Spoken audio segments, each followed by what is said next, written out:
O que está motivando esse aumento de casos? É o aumento de casos? É a mudança da forma como ele está sendo diagnosticado?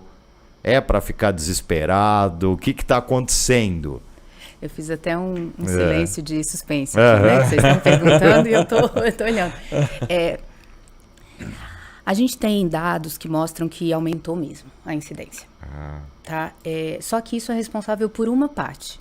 Mas vamos falar dessa parte, então. Aumentou a incidência, independente dessa questão de diagnóstico, né? Que antes a gente não teria classificado, hoje a gente classifica pessoas, características, e a gente ainda não sabe muito bem o que está influenciando. Esses fatores, cigarro, poluição, podem ser. Tá? O uso de medicamentos com uma facilidade maior, e medicamentos que a gente ainda pode não ter identificado, que geram um aumento, né? Medicamentos de uso sintomático, medicamentos... Essa parte não é para ficar preocupado, tá? Eu estou trazendo as possibilidades, como que a ciência pensa. Não tem essa prova ainda, então não é para não tomar o remédio, né? Tô com dor de cabeça, vou tomar. Que a gente ainda está buscando. E algumas coisas estão mostrando influência como poluição. E é uma coisa que a gente está muito mais imerso atualmente, né?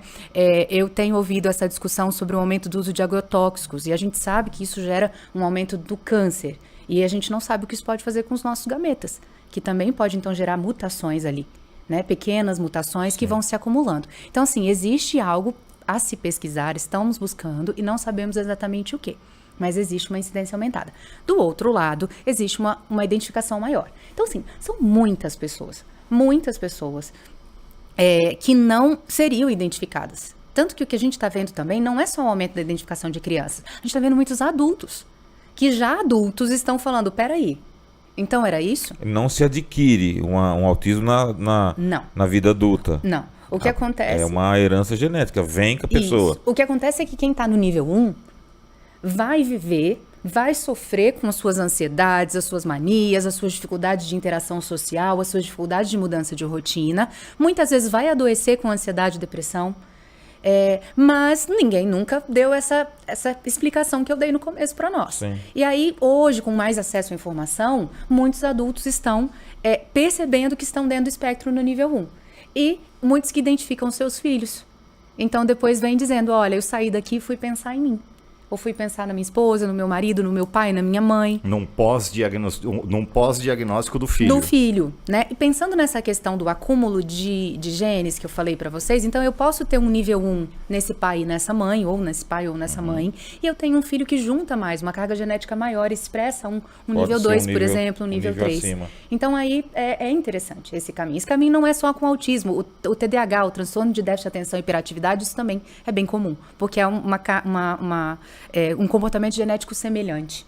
Então, isso acontece. Então, a gente está tendo uma identificação maior. E tem a ver com esse conhecimento genético que a gente tem hoje. Tem a ver com o conhecimento biológico que a gente tem hoje. Que permite a gente identificar o que antes a gente não identificava.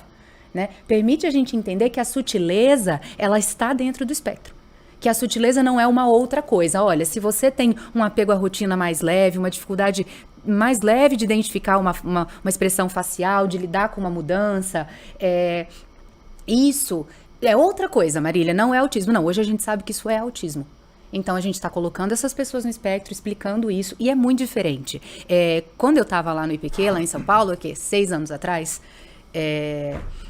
não era assim o pensamento, estava se construindo, mas hoje ele já está muito mais livre, nesse sentido da gente olhar para a família, da gente olhar para o nível 1, né?